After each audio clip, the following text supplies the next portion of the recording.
Halo semuanya, Assalamualaikum warahmatullahi wabarakatuh. Selamat datang kembali teman-teman di channel Ardian Sahramerno tentunya. Jadi hari ini hari Minggu, tepat seminggu yang lalu mobil yang ada di belakang kita ini terakhir kali hidup ataupun saya nyalakan begitu. Jadi kurang lebih ya sudah sekitar 6-7 hari mobil ini tidak saya nyalakan sama sekali. Terakhir saya pakai buat perjalanan sekitar 30-an kilometer, tapi sayangnya saya tidak membuat konten sama sekali. Nah, pada kesempatan kali ini saya akan mengajak Anda untuk menghidupkan nih mobil yang jarang-jarang hidup nih di belakang kita ini. Seperti apa? Apakah akan kesulitan? Bagi teman-teman yang penasaran bisa ditonton video ini sampai akhir. Selamat menonton dan semoga tetap bermanfaat.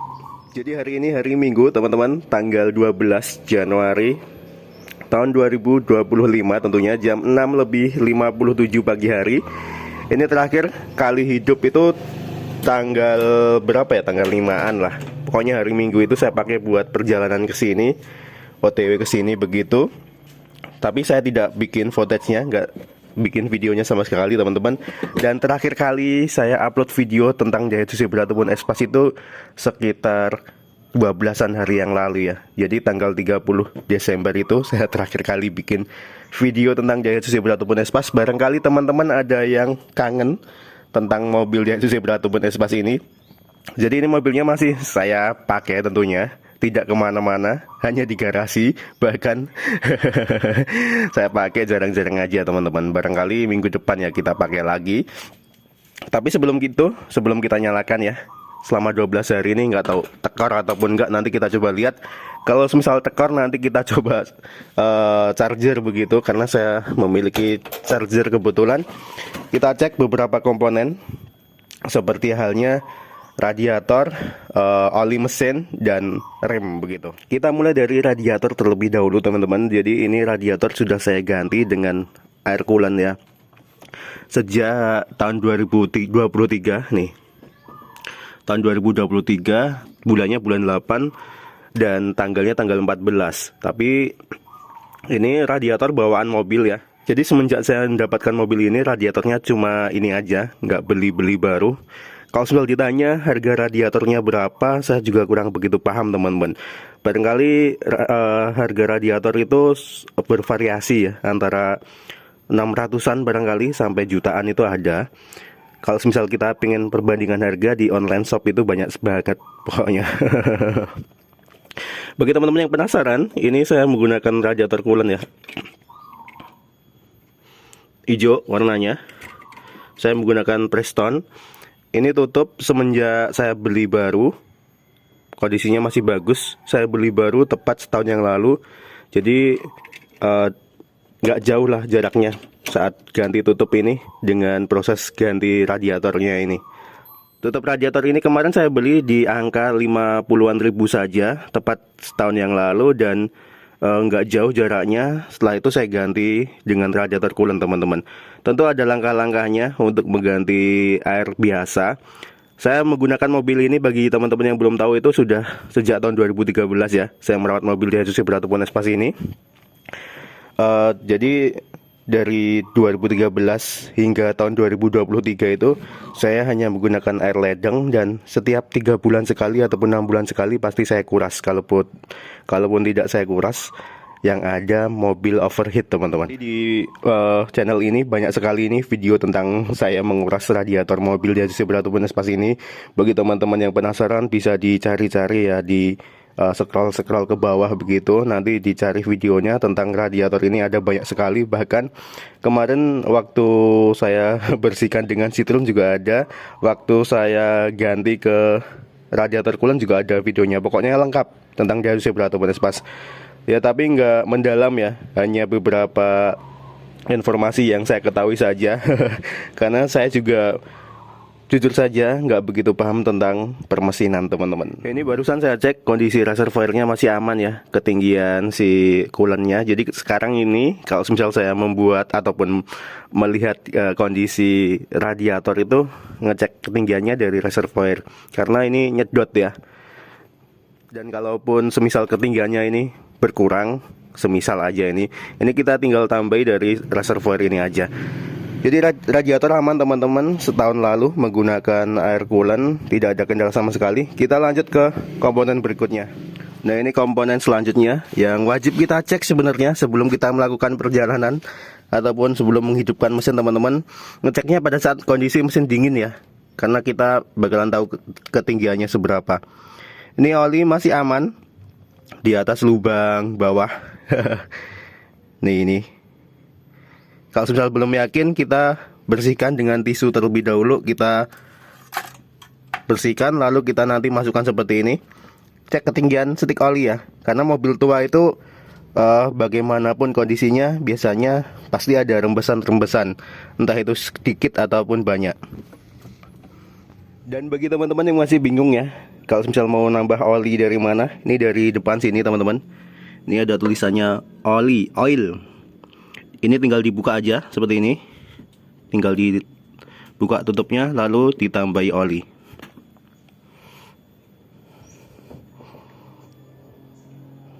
Dan semisal sudah ditambahi olinya, teman-teman cek kembali ya ketinggian stik olinya, ketinggian oli pada stik oli.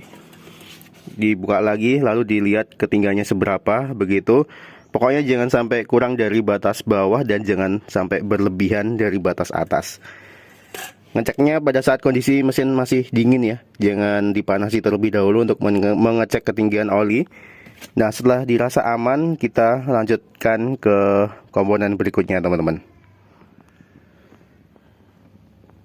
Jadi jujur aja, punya saya ini sudah nambah juga sebenarnya olinya. Semisal nggak ditambah pasti ya bisa habis. Oleh sebab itu, makanya kalau misal kita merawat mobil tua itu jangan lupa untuk selalu mengecek kondisi radiator ya, ketinggian air radiator, ketinggian oli. Oli yang paling penting, radiator juga penting sih, dan minyak rem. Itu 3 komponen yang paling penting di mobil-mobil tua seperti ini, karena kondisi pemakaian ataupun kondisi mobil yang sudah tidak muda lagi, yang sudah berumur begitu, jadi barangkali ada beberapa komponen yang memang minta diganti. Kalau misal kenapa kok oli bisa habis itu, barangkali seal-sealnya ada yang sudah minta ganti, tapi karena belum ada budget, jadi kita tinggal tambahin terlebih dahulu aja, asal jangan sampai kehabisan oli mesin begitu teman-teman. Selanjutnya ini minyak rem, jangan lupa dicek juga ketinggiannya. Semisal berkurang, ini ada batas bawah, batas atasnya juga, jangan lupa untuk ditambahi ya. Dan semisal ada kekurangan ataupun minyak remnya ini berkurang, otomatis bisa jadi ada kebocoran, entah itu di bagian booster atas ataupun di bagian master rem bawah.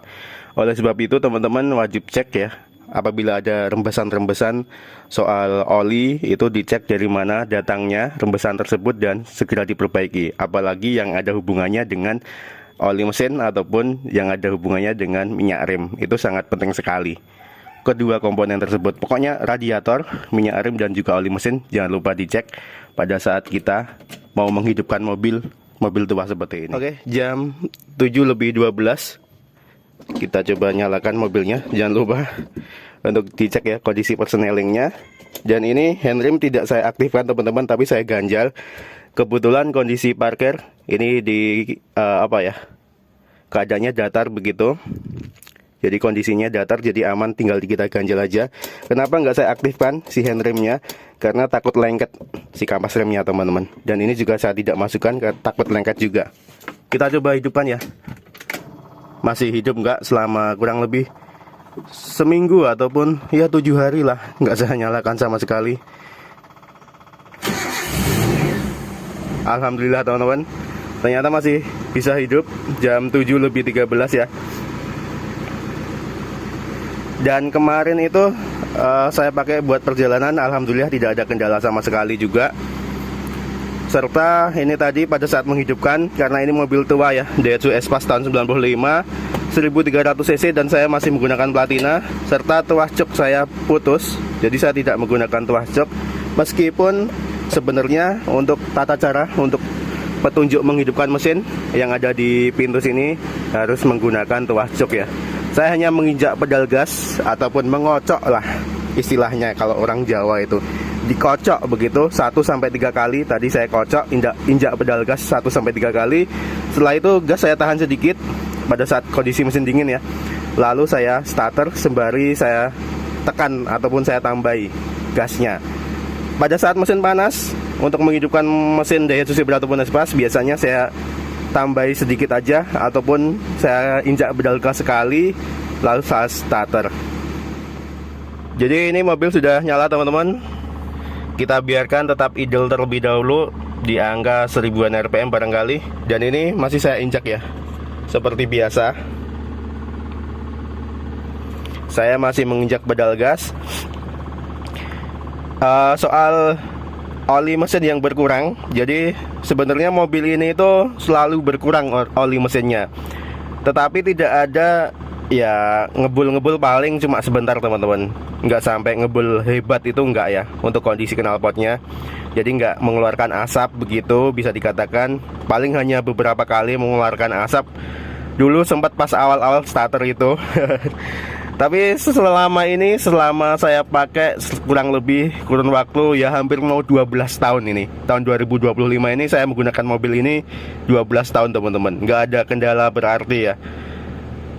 Saya hanya menambahi oli mesin aja semisal berkurang. Dan pastinya saya memiliki ready stock ya, ready stock oli mesin. Dulu sih juga takut kalau misal oli berkurang itu gimana, apakah harus turun mesin ataupun enggak.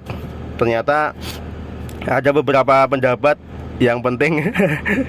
Ini sebenarnya bisa diikutin ataupun enggak ya teman-teman ya. Kalau misal ada dana sih sebaiknya kita bawa ke bengkel, kita cek, kita overhaul lah, intinya kita perbaiki. Kalau misal ada kebocoran entah itu dari seal klepnya ataupun seal businya dan lain sebagainya, kita wajib cek. Yang namanya mobil sudah berumur, sudah tua, pasti ada aja komponen yang minta diganti, biasanya seperti itu.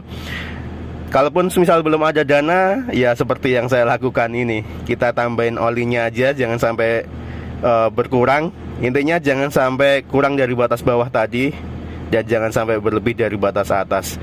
Oli mesin yang saya pakai hanya Prima XP teman-teman, dan itu saya rutin menggunakan itu aja. Untuk ganti filter oli, setiap ganti mesin saya ganti filter oli ya.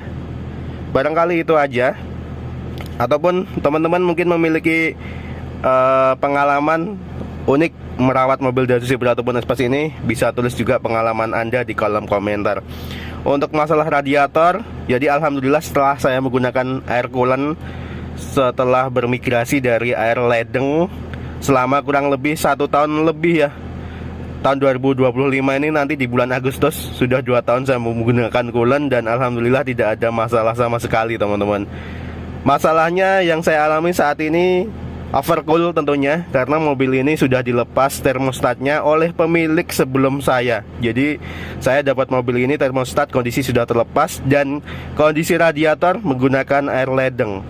Itu kemarin, jadi kebanyakan mobil-mobil tua itu seperti itu kondisinya yang kita dapatkan. Kalau enggak radiatornya menggunakan air ledeng, pasti termostatnya sudah dilepas. Apapun jenis mobilnya ya, mobil 90-an pasti rata-rata termostatnya sudah dilepas. Dan kenapa enggak saya pasang lagi teman-teman? Karena kalau misal saya pasang lagi, saya agak sedikit ragu tentang kondisi bautnya. Takutnya nanti patah pada saat kita lepas bautnya, dan ya agak sedikit kesulitan untuk melepas baut serta memasangnya kembali karena bautnya patah dan kropos pada saat penggunaan air ledeng. Kalau misalnya saya disuruh memilih lebih baik air ledeng ataupun air biasa, air coolant maksudnya, perbandingan antara air ledeng ataupun air coolant, saya 100%, 1000% meyakini jika air coolant itu lebih bagus dibandingkan dengan air biasa ataupun air ledeng teman-teman. Akan tetapi ada catatannya. Jadi kita juga harus pintar-pintar memilih air coolant yang bagus, yang mereknya juga oke begitu. Jangan asal-asalan menggunakan air coolant yang harganya murah tapi kualitasnya juga kurang bagus. Untuk air coolant sendiri, saya menggunakan merek Prestone, dan ini bukan endorsement sama sekali. Saya tidak mendapatkan bayaran untuk menyebutkan merek tersebut, tapi ini hanya saran saja. Saya menggunakan radiator coolant Prestone mereknya.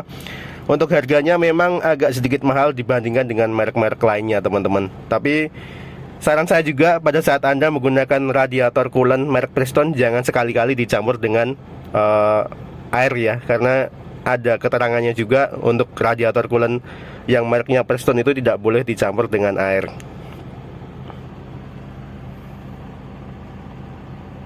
Untuk radiator yang saya pakai ini airnya, air coolant ya, Prestone. Ini cadangan belum saya buka sama sekali. 1 literan teman-teman.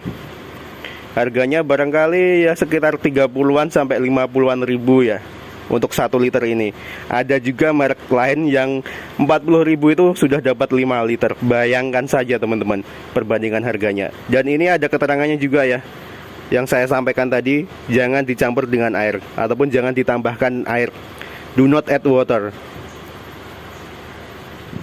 Barangkali ada yang bertanya tentang stop lamp yang saya pakai di lampu belakang ini. Ini merupakan variasi teman-teman dan bawaan mobil. Saya dulu dapatnya sudah seperti ini kondisinya.